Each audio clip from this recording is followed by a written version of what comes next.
Yeah, hello everybody. Good afternoon to our participants in Asia. Good morning to our participants in Europe. Welcome to our webinar of today. So, our subject for today is about plastics testing, and I will report a little bit about the ISO standardization of testing methods. My background is a mechanical engineer. I'm in SWIC since 1987, so that makes a little bit more than 30 years, nearly 40, unfortunately. Um, I'm industry manager, and since 2001, and on that behalf, I care for everything that is related with polymers, so with plastics and rubber testing. And I am member in several standardization groups here in Germany. I'm member in some DIN groups for plastics and also for hard and soft foams. For the working group of the foams, I'm the convener of that group. I'm member in the DIN group that cares for plastics testing, and on the ISO level, I am one of the conveners in ISO TC61. So TC stands for Technical Committee, 61 is plastics.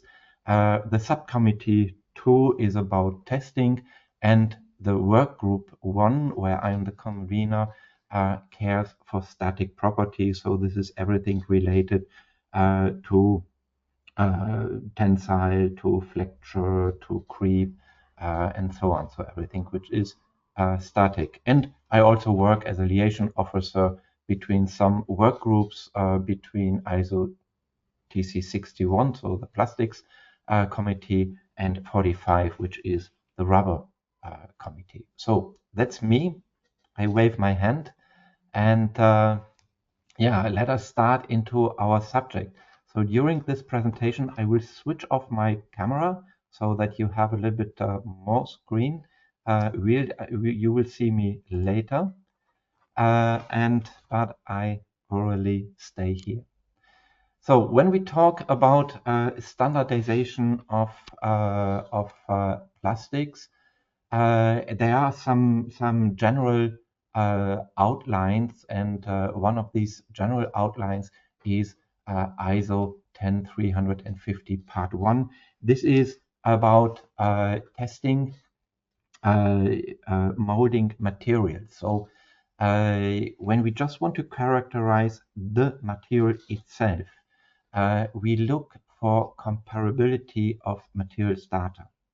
And if we go a little bit back into history, back to the 1970s, 1980s, then we have to understand that in the world there were a lot of different standards, for example, for the tensile test on plastics. And all these standards used different specimen, different description, different speed, and so on. So we had no good comparability. And this is not in the interest of the molding material producers and the compounders who want to be somehow comparable, that the compound A is equal or different to compound B. And in order to achieve this, there was a group which is called CAMPUS. CAMPUS stands for Computer-Aided Material Preselection by Uniform Standards. And this is a group of material producers who cared very much and still care today for creating standards that allow a good comparability, means repeatability and reproducibility. And this is one of the big differences if you look to ISO or to ASTM standard. The ISO standards are very much influenced by this idea to get good reproducibilities in between laboratories. So here, when we talk about molding material, we have a complete, let's say we have the manufacturing process of a specimen, we have the type of specimen. Everything has to be fixed in let's say, in narrow ways, so that at the end you can get results from different laboratories that are really on a comparable level. The most important standard, which is like the roof of all this, is the single point data standard ISO 10350 part 1, and it explains what are the preferred methods to characterize a piece of molding material, so a piece of polymer. So this is specimen preparation and conditioning, rheological properties like melt flow shrinkage, mechanical properties, thermal and electrical property. And I think it's very important to understand the difference between molding material characterization and, on the other side, the characterization of specimen taken from parts. So when you take specimen from parts, first of all, often you are limited by the size of the part, so you have to use smaller specimen types, and therefore there may already be some differences to the characterization of a molding material.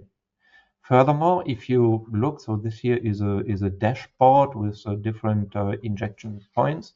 You will admit that throughout the dashboard we have completely different morphologies, even so it is the same polymer compound. So we should expect different mechanical behavior of the material according to the direction and according to the location where we take the specimen from. So very important here is that you work according to a specimen, let's say specimen, how do you say, plan, so that you always take the specimen at the same location and in the same direction to get comparability for a certain point of the part you're going to characterize. And this is also true for all other parts. If you imagine, for example, a pipe, you have to respect the direction of extrusion and so on. So it's very important to understand that when we characterize specimen taken from parts, we are only comparable to that location.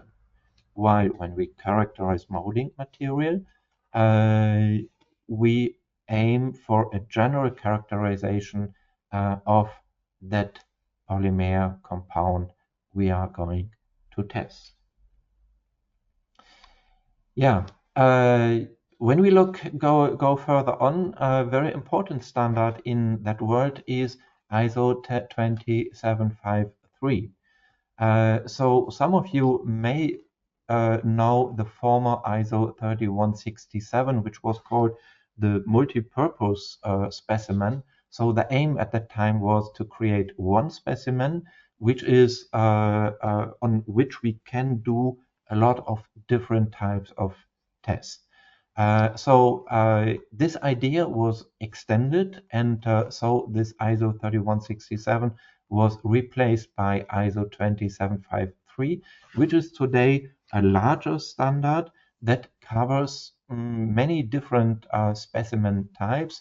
So we have this A1, A2. These are the specimen we know from the tensile test, and we know from ISO 3167. And then we have the diminutions, means half size, quarter size, 1/8 size, and so on. So these are smaller specimen to be used for special purposes. We have also these CP and CW specimen that are, for example, used for aging test or for weathering test. And these specimen come from our tensile impact standard 8256. So this is a known type of specimen which is nowadays used also for other purposes. Yeah, so it's very important to know that this whole field of test methods goes back or uses the specimen that come from this specimen standard, especially for molding material characterization. Yeah, let us go to the center part of this webinar today. We have, I would like to go through these standards that are worked out in ISO TC61, so in the plastic field. Subcommittee 2 means the test methods. This is not all, but I think I picked some of the most interesting and standards today, and I would like to give you a little update and a little bit about the thinking which is behind this standard. And we start with our tensile test, which is probably the most used standard. The ISO 527 tensile test last revision was in 2019, so that's already some years ago. But we had some let's say, quite important new definitions in here. So one of these definitions is concerning the measurement of the cross section. So imagine for the tensile machine, we request a load measurement which is accurate to 1%. We request have quite high requirement for the extensometer, so for extension measurement, especially in the field of modulus measurement and so on. But on the other side, the standard was still quite open concerning the cross-section measurement, and especially molded specimen, injection molded specimen, are often not exactly rectangular. So you have these little draft angles that make it easier to get the specimen out of the mold. You may have some shrinking and so on. So all this makes that we don't have an exact rectangle, and we need more definitions how to deal with that. So for example, if you would use a round, so a ball type contact element for the dimension measurement, you will surely measure the smaller dimension here in the center, while if you use a standard flat micrometer, you will measure a little bit here on the edges, and you will find a bigger surface. So if you find a small cross-section, then automatically your results, like the modulus or the yield stress, will be higher. And as I told you before, the standard aimed for good comparability, so good reproducibility in between laboratories. And then we cannot accept that we have a quite big error coming already from the cross-section measurement. So here, since 2019, we have a lot more definitions here. And finally, it was decided to use the micrometer. So these here, the gray ones, is the micrometer tips. First, you have to use a 6.35 diameter, and it needs to be flat. You have to measure in the center. And if you want to measure the specimen width, you have to measure not here on the top on the edges, but you have to make sure that your contact point is also here somehow along the center line. So this was one of these definitions. A second definition we saw in 2019 was about modulus measurement and the requirement for modulus measurement. So this, in fact, is not new in 2019. It was already there, but it was only described in text, and many people overread that.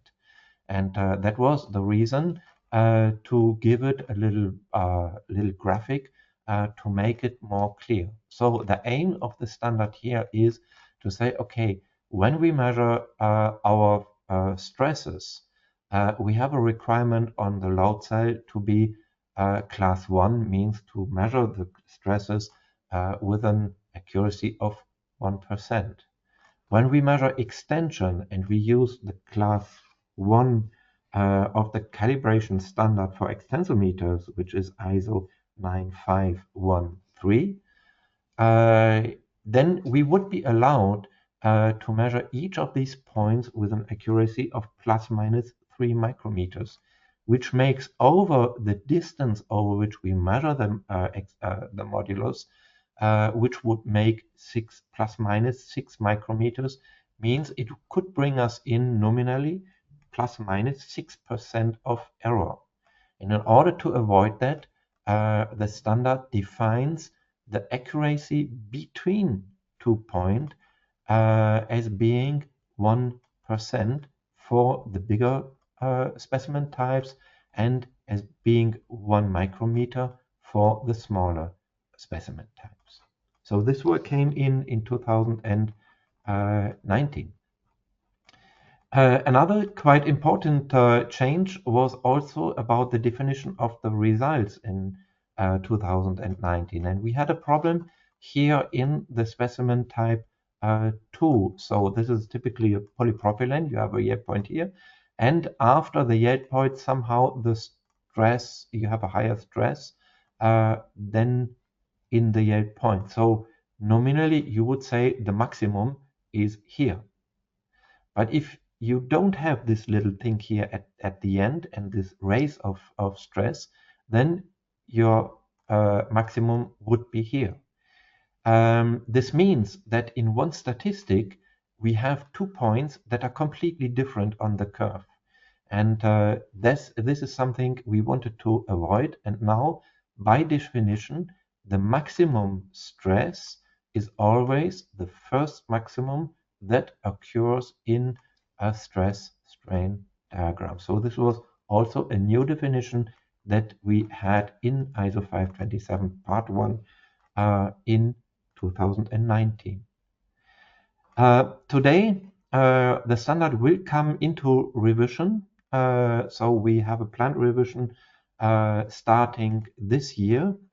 So if ever you are interested to participate in this, then you should look for your national standardization body. You can become a member there, and then you have the possibility to contribute to such standards.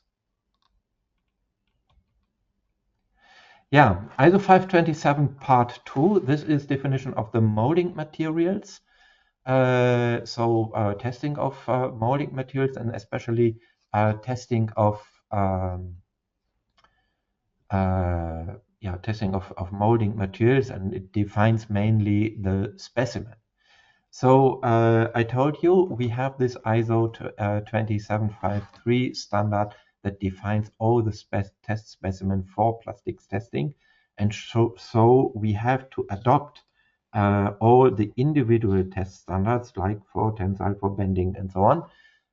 We have to adopt it to this standard, and this is an ongoing project, ISO 527 Part 2, and this will probably be published this summer. So we are in the publication stage already, and I think the main difference, so the specimen shape and dimension do not really change.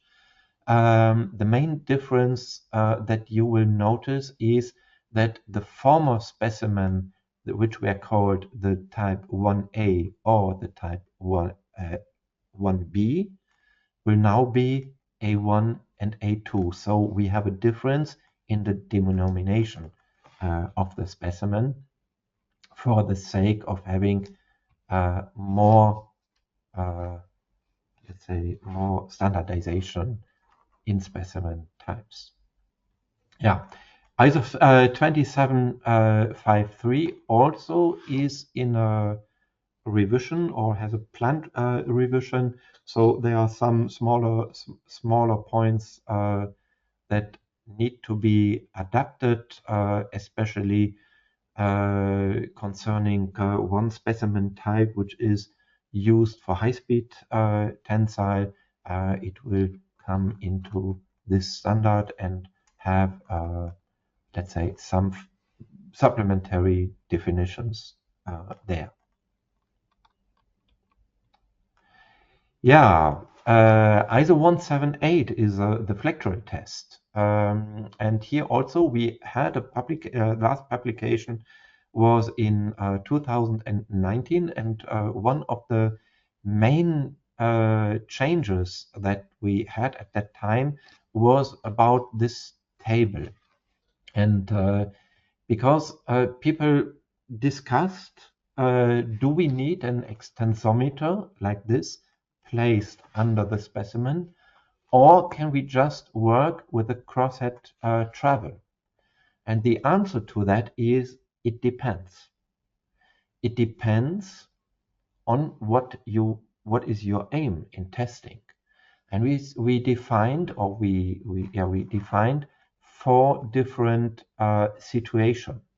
So one situation is you just want to measure the strength, the bending strength of a specimen. So this is often, if you have a brittle material, you just do the bending test and measure the maximum stress. In that case, you don't care about extension measurement. This is case number 1. So no requirement for extensometer.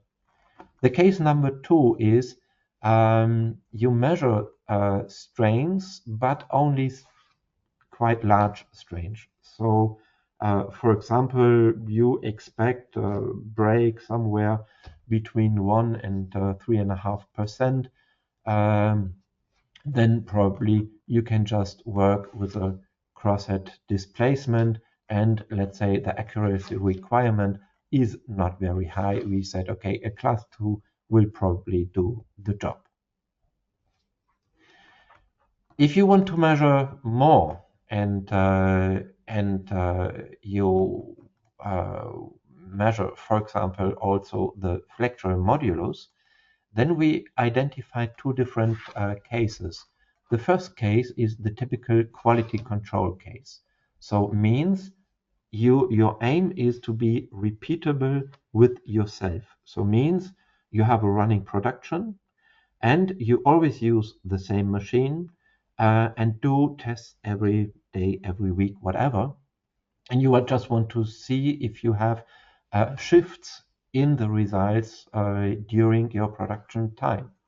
So for doing this, you just need to be repeatable. And you can be repeatable without extensometer. So in that case, you can use crosshead displacement and you apply something we call compliance correction. And this compliance correction finally is a way to take into account the deformation of the members of the machine and mainly of the load cell, which has a deformation when it comes under load. So most of recent machines can do this compliance compensation, and then your results will be already quite good and at least very repeatable. But if you work with other laboratories and you are in the situation to work with other companies and so on, or you participate in round-robin tests, then you are in the type number 4. And this means you look for reproducibility. And if you look for reproducibility, means you need precise, means accurate modulus result. And in that case, you have to use a deflectometer like you see here in the picture. So you need to have a direct measurement, and then the requirements is a class 1 extensometer and plus the conditions set in clause 5.4. That means, as I explained for tensile before, there is a requirement for the range over which you measure the flexural modulus. Yeah, this is so far for ISO 178. This standard also will come into revision this year. So there was some request in the last systematic review, and we will open the standard again and start a revision, and then we'll see what points will come in.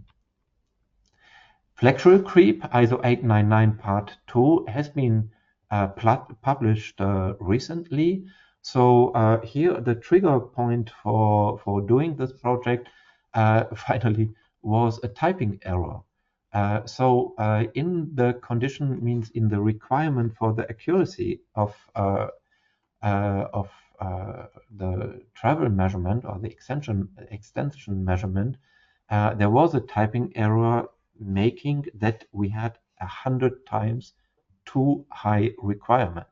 So we opened the standard to correct that. And in the same project, we clarified a little bit more the understanding where is the zero of time, where is the zero of load, where is the zero um, of extension to make it more clear in order to get a better comparability of results that people produce. Let's talk about fatigue. Probably you would say, in plastics testing, fatigue is not very common. And this is true. For a long, long time, the world of plastics didn't care very much for fatigue properties. And this has changed the last time, since some years. So we see more requests, especially coming from the automotive industry, to produce fatigue data, especially for engineering plastics. And the problem here again is that there are not really good and detailed methods. So we have some standards in the world that address fatigue, in tension, in flexural, in different ways. But the reproducibility of these results is often not ensured. And furthermore, there are different methods. So here in the field of plastics, we always have the problem of the heating of the polymer, because we have a viscoelastic material that produce energy, that produce dissipation, heat finally. This needs to be addressed. Sure, you can do the test as slow as possible, but then it's a very expensive test. But if you go faster, then you risk to spoil the result. And there is a work group also in campus since some years caring for this problem, and on the way to prepare some outlines for a future standard. So the project was already proposed in ISO TC61 SC2. So the ISO people are aware of this project. And I think we may have a good chance that by the end of this year, we will be able to submit a first proposal for a future standard on fatigue testing. Let us go on. From fatigue, we come to high-speed tensile. This is also very much triggered by the automotive industry. So in fact, it means tensile test under variable strain rates. So this goes from static tensile test up to strain rates of maybe 100, 150 1 per second, which transfers to, let's say, pulling speed of the pulling clamp, which is in the range between 1 and 5 meters per second. So some years ago, our colleagues from Japan made a quite nice comparison between different labs using machines that are equipped in different ways and measured tensile tests. So if you look to all these curves here, this is always the same material, but measured by different testing equipment. And you can see some of these curves look very nice, some of these curves look differently. The problem for each of these labs, they normally have only one high-speed testing machine, so they lack of the possibility to compare between each other. So the first objective here in the standardization was to set some outlines for requirements so that a single lab can validate its test by looking what is the natural frequency of their setup. This is especially between the load cell and the grip. So we measure its natural frequency and we make a relation to the test, and we see if this test has a good chance to be a valid result. Because it can go like this. If you are unfortunately, you will see a curve, but in fact, it is only a part of the wave of the natural frequency of the machine, and then therefore it is not a good result.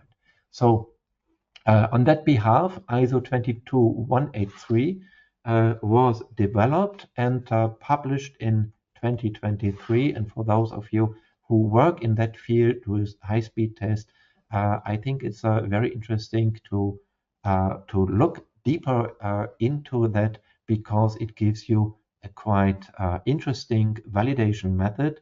It is based on fast Fourier transform, which, by the way, you can do in Excel. It's not that complicated as it may sound in the first approach. Yeah, so this was the validation standard for high-speed testing. And sure, in the next step, we also have the testing standard, the test method for high-speed testing. So there are also some standards already in the world, but that again do not really lead to this high level of reproducibility that we aim for. And this is the reason why we had here in Germany a group from the automotive industry, which is part of the VDA, this Association of the Automotive Manufacturers. And they worked since 2015 on a high-speed standard, and they issued a recommendation that's called VDA 287. And these people, let's say this recommendation is at the forefront, means is at the root of a standardization project, which is going on under the number ISO 18989. So here we are in the situation of a draft international standard. So this document has already seen its first, how to say, not publication, but you can access it. So people can read it and give comments if needed. Yeah. Some, let's say, smaller thing, and maybe for some of you a very important thing, is ISO 179 Part 1. This is the standard for Sharpie impact. And so we published this standard in 2023. And unfortunately, there was a copy-paste error in some of the specimen dimension. And this concerns the specimen dimension for laminates. This was unfortunately recognized after publication, and we had to start a revision project. And starting a revision project in ISO is something that takes a little bit time. And that's, let's say, for those of you who deal with laminates and use ISO 179, you will find there is a 4x10 specimen defined, and formally it was in a different way. So here the standard is on the way to put this back to as it was before. The other standards, I think, is a smaller revisions on ISO. We added some reference to the cross-section measurement, precision data added, At the moment, we have an ongoing project on ISO 13802, which is the definition of the pendulum impact machine, so its calibration and so on. There are some minor points to be redefined, nothing really very big. And we had ISO 8256, the tensile impact standard. There was some unclarity in the description of specimen type number 4. There was something with the radius. People could not, it was not clear where the center point is, and this was revised and published last year. So this is in the area of pendulum impact. The drop weight test, so the multi-axial impact, means impact of platons, was also revised and published in 2023. So here, finally, we had two parts of the standard. ISO 6603 Part 1 is the non-instrumented test, and Part 2 is the instrumented test, so working with the load cell measurement. And it was the Part 2 is the most used, and it was a little bit difficult to read because it referenced very often to Part 1. So you need to have both parts of the standard in order to find back what you have to do. And so this was not so nice. So we replaced all these parts by text. So we put Part 1 and Part 2 together to have a new Part 2. And we changed some of the definitions. Testing in clamped position means when you put the specimen into the machine, it has to be held. This has become the preferred method. And very important, the type of brake. You assess the type of brake by what you see, by watching the specimen, but also by having a look to the force deflection curve. And both together gives your assessment of the type of brake. And this was felt to be not clear enough, so we created an annex, and in this annex you have a lot of examples on how to assess the types of brake. Hardness, yeah, hardness is hardness. This is about Rockwell hardness on the one side and ball indentation hardness on the other side. So ISO 2039 Part 1 and Part 2. So in hardness, for long time, there was no revision. So one of these parts is 24 years old. The other one is already 40 years old text version. We said, okay, we will revise this standard at least to get the formal points updated. And there were also, let's say, some smaller requirements that could be improved. And this is something that will be done over the next time. Here again, if you have special interest in hardness testing and you want to participate, address to your national standardization body, you can become member and then participate and contribute.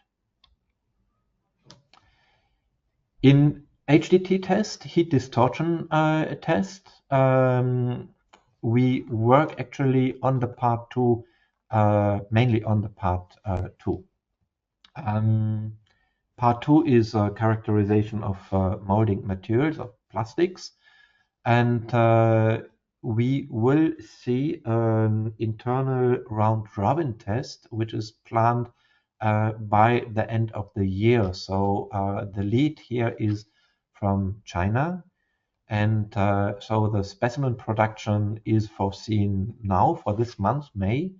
We will only send out the sample, or they will only send out the sample by the end of the year.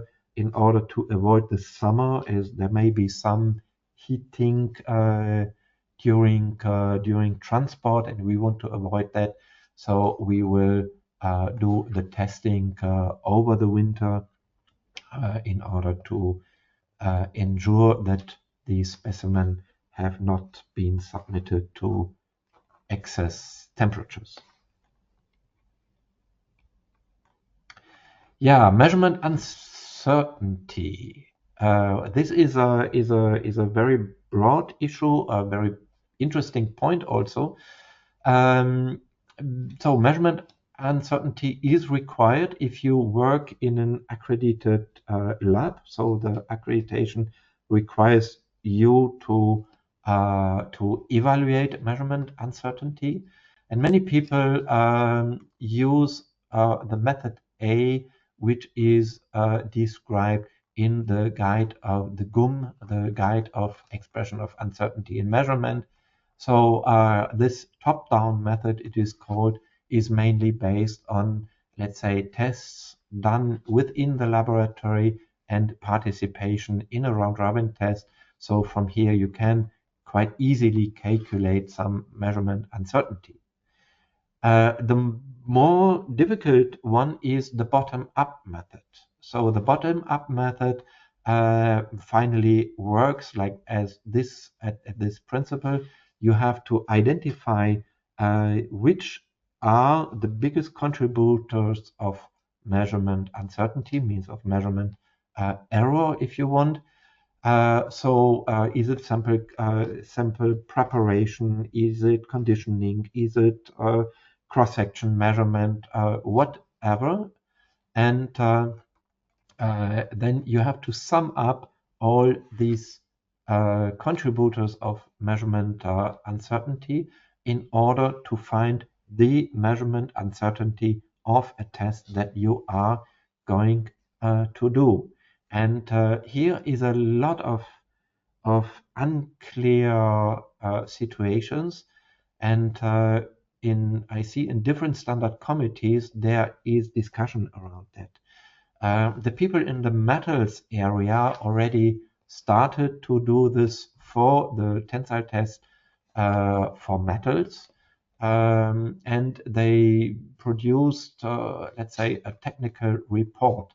In other committees, it is discussed, let's say, to add annexes that explain a little bit more how to do this bottom-up method for the test method which is related to, in order to give a little bit more guideline. And I think this is something which will be an important topic in standardization over the next years.